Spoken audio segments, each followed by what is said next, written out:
राम राम मंडळी. मी नीलम. माझा हा पहिलाच यूट्यूबचा व्हिडिओ आहे. आय डोंट नो की कसं एक्सप्रेस करतात काय करा, पण मी बनवतीये. आणि हा माझा पहिला पॉडकास्ट असेल विथ अशा पर्सन सोबत आहे की जो माझ्या खूप जवळचा आहे. मी त्याला खूप जवळून ओळखते आणि मी ज्या गावातून आहे, ज्या तालुक्यातून आहे, त्याच गावातून मी माझं आता यूट्यूबचं करिअर स्टार्ट करते. यूट्यूब बोला, इन्स्टा बोला, मी सगळीकडे अपलोड करेन हेच.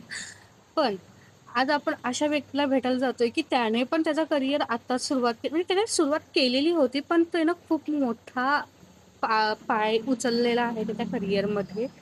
आणि तोही आता त्याचं स्टार्टिंग करतोय आणि मीही माझ्या करिअरचं स्टार्टिंग करतोय. जो असा पर्सन आहे की तो तुम्हाला कळेलच लवकरच. आणि मी सांगते तुम्हाला, त्याचं इंट्रोडक्शन देते.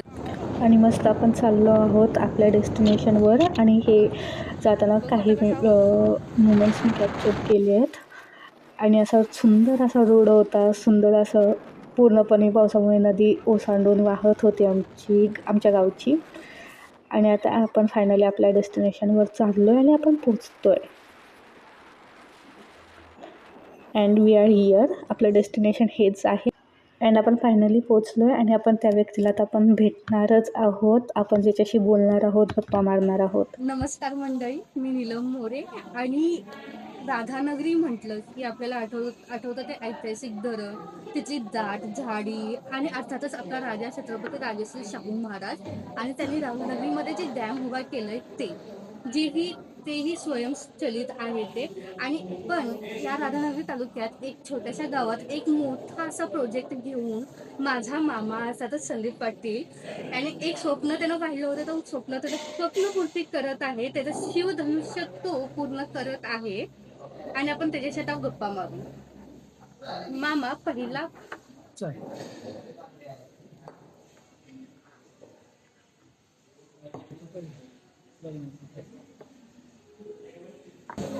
मामा पहिला प्रश्न म्हणजे एवढ्या छोट्याशा गावात, सरवडे गावामध्ये एवढा मोठा प्लांट तो उभा करायचा तू विचार केला. तो विचार तुझ्या मनात कसा काय आला? माझं पहिल्यापासून स्वप्नच होतं की हॉटेल व्यवसायामध्ये करिअर करायचं. माहितीच आहे तुझं एक हॉटेल ऑलरेडी आहे, आबाजी हॉटेल म्हणून एक आहे त्याचं ऑलरेडी हॉटेल. तुम्ही त्याला पण व्हिजिट करू शकता.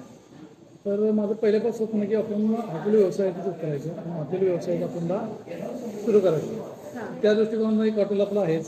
आणि आता दुसरी गोष्ट म्हणजे आपल्या तालुक्यामध्ये, आपल्या तालुक्याला खऱ्या अर्थानं धरणं, राधान धरण असेल, काळामोडी धरण असेल, परत तुळशी धरण असेल, असे तर 4 प्रकारचे धरण आपल्या राधानगरीत आहेत. अधिक धबधबे आहेत. हे सर्व निसर्गरम्य वातावरण आहे. पण एन्जॉय करत असताना कुठेतरी असं लक्षात आलं की लोकांनी जेवणासाठी योग्य असं हॉटेल नाही. त्यासाठी काहीतरी आपल्याला केलं पाहिजे आणि ते करायचं. पण हा विचार कसा काय आला मला, ती कुठनं सुरुवात झाली? असं तर तेच तुला सांगतो की काय असं करायचं आणि त्यात आपलं गेट टुगेदर होत्या, शाळेचे कार्यक्रम होत्या किंवा आपलं वाढदिवस वगैरे असं होत्या. तर त्यासाठी आम्हाला निसर्गरम्य वातावरण असून जेवणाची सोय नसल्यामुळे बाहेर तालुक्यात जावं लागलं. आणि सगळेजणच जातात. हां, मग ते जावं लागत होतं. आणि त्या अनुषंगाने आम्ही काय केलं, विचार केला की बाबा आपण असं काहीतरी करूया. आपल्या राधानगरीचं सगळं वैभव आहे, तर त्यात आपण आणखीन एक भर घालू की म्हणजे आपण हॉटेल आपल्या राधान तालुक्यात सुरू करूया. ओके, पण तू थीम जी ठेवली आहेस राधानगरी वाईल्ड लाईफ, त्याच्याबद्दल तू काय सांगतो? आता आपल्या म्हणजे तुम्ही कागद तालुक्यातून पहिलं गाव आता राधानगरी सुरुवात होती म्हणजे सरवडे गाव. आणि राधानगरी डॅमचं जे दरवाजा बोलतात ते सरवडे गावाला बोलतात. म्हणजे राधानगरी तालुक्याचं सुरुवातीचं म्हणजे आपलं सुरुवात सरवडे गावापासून होती. तर इथं आल्यानंतर आपल्या हॉटेलमध्ये आल्यानंतर जी थीम आम्ही केली ती कशासाठी, इथं आल्यानंतर राधानगरी तालुक्यात काय आहे थोडक्यात माहिती सगळ्यांना कळू दे. बाबा राधानगरी तालुक्यात धरण आहे, बाबा अभयारण्य आहे किंवा असे विविध प्रकारचे आपल्या निसर्गरम्य वातावरण आहे. ते आपण लोकांच्या प्रति पोचवण्याचं किंवा लोकांना प्रथम दर्शनी दाखवण्याचं काम करायचं म्हणून करण्यासाठी म्हणजे थोडक्यात काय, शहरातल्या सिमेंटच्या जंगलातून इकडच्या खरोखरच्या जंगलामध्ये येऊन तुम्ही अनुभव जेवणाचा आस्वाद घेऊ शकता. म्हणजे राधानगरीच्या जेवणाची चव तर सगळ्या जगभरात आहे. मग तो तडका आहे का, ते असं आहे का? 100%.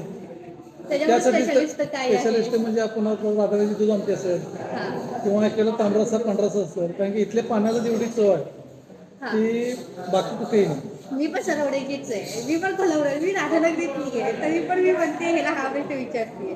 पण सगळ्या जगाला पण कळायला पाहिजे म्हणजे ऍक्च्युअल राधानगरीची चव काय आहे. आणि माझ्या डोक्यात असा विचार आहे की आपल्या तालुक्याला एवढं सगळं निसर्गरम्य वातावरण वैभव आहे सगळं आहे, तर त्याचं म्हणजे जी जाहिरात म्हण किंवा काय असेल म्हणजे त्याचं योग्य प्रकारे लोकांच्या पासून कल्पना काय तर आपल्या हॉटेलच्या माध्यमातून आपल्या महाराष्ट्राच्या कानाकोपऱ्यात राधानगरीचं नाव दिलं पाहिजे. चालेल. तू हा प्रोजेक्ट करताना तुझा जो त्यावेळेला विचार आला त्यावेळेला तू कुणाला सांगितलंस, कुणाबरोबर बोललास किंवा त्यांचे काय रिॲक्शन होते, त्यांचं काय म्हणणं होतं यावर. निश्चितपणे मित्र गेट टुगेदरच्या निमित्ताने होते आणि त्या विचाराला की बाबा माझ्या डोक्यात असं एक विचार आहे आपण आता त्याच्यावर काय करू शकतो का. कारण की एवढी मोठी थीम करणे किंवा एवढं मोठं हॉटेल उभं करणे एकट्याची गोष्ट नाही. पैसा का उभा राहील पण मनुष्यबळ मानसिक टेन्शन काय याचा विचार केला तर ते एकट्याला पेलणार नाही. त्यासाठी मी माझ्या वर्गमित्रांना एकत्र घेऊन हा प्लॅन प्रोजेक्ट करायला ठरवलं. बरं, पण असं म्हणतात की म्हणजे एक म्हण आहे, व्यापारात नाती आणि मैत्री आणू नये, याच्यावर तुझं म्हणणं काय. माझं व्यापारात नाती मैत्रिणी आणू नये म्हणजे म्हणण्यापेक्षा आपल्याला काहीतरी मोठं करायचं आहे तर तुम्ही म्हणजे आता जे एवढे मोठे उद्योगी झाले त्यांनी काय केले ते एकटे झाले नाही तर ते एकत्र येऊन काम केल्यामुळे पार्टनरशिप पण आपण पार्टनरशिप म्हणजे पार्टनर नाही, ते आपले मित्र आहेत, जीवाभावाचे आपले सख्खेच आहेत. ठीक आहे, त्याच्यावर मी माझे डोळे बंद ठेवून विश्वास ठेवू शकतो असे आहे. म्हणजे या प्रवासात आता तू बोललास की ह्याच्यामध्ये भूमिका महत्वाची आहे ती आहे मैत्रीची आहे. मग मैत्रीमध्ये विचारांची देवाणघेवाण आली, त्यांचं बोलणं आलं किंवा त्यांचं सगळं, मग त्याच्यामध्ये तंटा कधी झाले काय, खूप उडले काय. एक पार्टनर म्हणून जर आपलं म्हणजे काहीतरी आपल्यात म्हणजे खर्चा उडाला तर पार्टनर म्हणून लगेच सॉल्व्ह होत नाही, बरोबर. तर मित्र जर पार्टनर असेल तर ते सॉल्व्ह व्हायला प्रॉब्लेम नाही, म्हणजे वेळ लागायचा. बरोबर आहे. त्याच्यामुळे मित्रांना घेऊन कुठलीही प्रोजेक्ट केला दुनियादारी सिनेमा आहे त्यासारखं हे तुम्ही बिझनेस मध्ये दुनियादारी आणलेली आहात. आणि त्यासाठी आम्ही पण म्हणजे हे आपलं मैत्रीचं उदाहरण म्हणजे आता उदाहरण गेट टुगेदर बदनाम कशासाठी आहे तर म्हणजे मोज मजा करणे किंवा मोज मजा करणे, दारू पिण्याचं अनेक गोष्टीसाठी गेट तू दुनियादारीचं जो बोललास की तुझे मित्र तुला साथ देतात वगैरे, म्हणजे तुझे खटके नाही होते. खटके उठतात काय असं नाही तर त्यात पण मग समजून घ्यायचं. ओके, म्हणजे मग चांगली गोष्ट आहे. म्हणजे मित्रांच्या बरोबर व्यवहार म्हणजे मित्रांच्या बरोबर काहीतरी असं करायला आपण काय प्रोजेक्ट तर फायद्याचं काय आहे की जरी खटके उडले तरी ते समजावून घेतात. त्याचा दुसरा पार्टनर पाहिजे असतं तर ते समजावून घेऊन. आता अजून एक प्रश्न, एकही या छोटस गाव आहे आपलं सरवडे गाव, इतकं पण असं मोठं नाहीये, आहे मोठं पण इतकं मोठं नाहीये. पण या गावामध्ये तुला उभा करताना, सिस्टीम उभा करताना किंवा लोकांकडून काय अडचणी आल्या का किंवा कोणी काय बोललं का, गावकऱ्यांची मतं काय होती. सर्वात महत्वाचं म्हणजे आपल्या गावामध्ये प्रोजेक्ट उभा करत असतो गावातील आणि भागातील लोकांचा भरपूर प्रमाणात सपोर्ट झाला. आपलं गाव तसं आहे. आणि म्हणजे तुम्ही बाबा कुठल्याही कामाचं काय करायचं किंवा काय पाहिजे आहे, पेटलांमध्ये कुठल्या दुकानामधून काय पाहिजे असेल अथवा कुठल्या कामगारांची गरज असेल काय करायचं ती कुणी न म्हणजे न थांबता आपलंच आहे या दृष्टिकोनातून. आपलं गाव तसं चांगलंच आहे, आपलं दुनियादारीसाठी आपलं गाव चांगलं आहे, दुनियादारीसाठी आमचं सरवडे गाव चांगलंच आहे. पण शेवटचा प्रश्न आता तुला, हे हॉटेल कधी ओपन होणार आहे आणि कधी यावं, कुठे यावं, लोकेशन काय आहे किंवा काय. हे हॉटेल येत्या 15 तारखेपर्यंत ओपनिंग होईल जुलैच्या. आणि हे हॉटेल आपल्या सरवडे नदीच्या पुलाच्या पुढे मांगेवाडी हद्दीमध्ये येते आणि लवकरच आपल्याला तिचे स्वाद घेता येईल. तर तुम्ही पण या सगळे मंडळी की इथं ओपनिंग होईल त्यावेळेला मी तुम्हाला सांगेनच, पण त्याच्या आधी पण तुम्ही भेट द्यायला या नक्की. आता स्ट्रक्चर उभा राहत आहे किंवा प्लॅनिंग सगळं सुरू आहे, मी तुम्हाला थोडे क्लिप्स ऍड करेनच त्याच्याबद्दल. पण मस्ट विजिट. कारण हे एका लहानशा गावातून एवढं मोठं स्वप्न घेऊन येणं पण खूप कठीण असतं आणि ते स्वप्नपूर्ती पूर्ण करणे हे प्रत्येकाच्या गोष्टीत नसतं. कारण सगळेजण स्वप्न तर सगळेजणच बघतात, पण पूर्ण करतील की नाही करतील हे कोणाला माहिती नाहीये.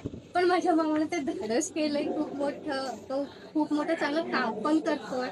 सगळ्या गोष्टी चांगल्या आहेत. So must visit. आणि हॉटेलचं नाव काय आहे? सवंगडी. जे पण आहे ते दुनियादारी बद्दलच आहे. हा म्हणजे हे हॉटेल होईल की दुनियादारी हॉटेल होईल, ज्याच्यामध्ये तुम्ही आला तर तुम्हाला दुनियादारीच मिळेल. थँक्यू.